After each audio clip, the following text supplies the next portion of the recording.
बोलिए वृंदावन बिहारी लाल की जय। आइए श्रवण करें कार्तिक की कहानी, गोवर्धन की कथा। एक दिन भगवान कृष्ण ने देखा कि पूरे ब्रज में तरह तरह के मिष्ठान तथा पकवान बनाए जा रहे हैं। पूछने पर ज्ञात हुआ वृकासुर संहारक मेघ देवता देवराज इंद्र की पूजा के लिए तैयार हो रहा है। इंद्र की प्रसन्नता से ही वर्षा होगी, गायों को चारा मिलेगा और जीविकोपार्जन की समस्या हल होगी। यह सुनकर भगवान श्री कृष्ण ने इंद्र की निंदा करते हुए कहा कि उस देवता की पूजा करनी चाहिए जो प्रत्यक्ष आकर पूजन सामग्री स्वीकार करे।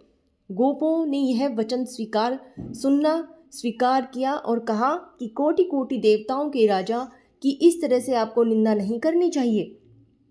कृष्ण ने कहा, इंद्र में क्या शक्ति है जो पानी बरसाकर हमारी सहायता करेगा? उससे तो शक्तिशाली और सुंदर यह गोवर्धन पर्वत है जो वर्षा का मूल कारण है। इसकी हमें पूजा करनी चाहिए। भगवान श्री कृष्ण के वाग जाल में फंसकर सभी ब्रजवासियों ने चारों ओर धूम मचा दी।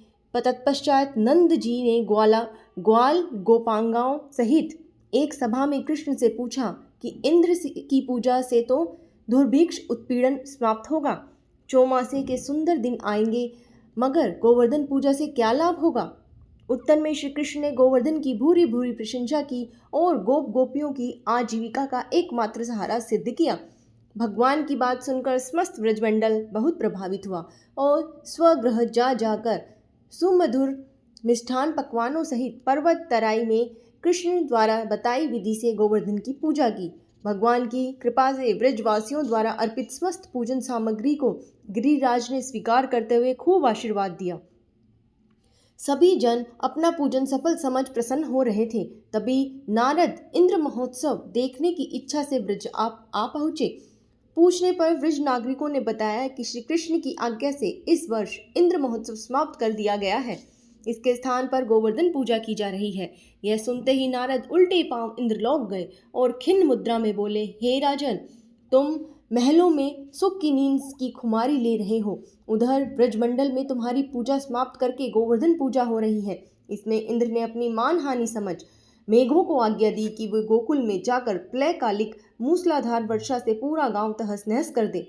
पर्वताकार प्रलयकारी बादल ब्रज की ओर उमड़ पड़े।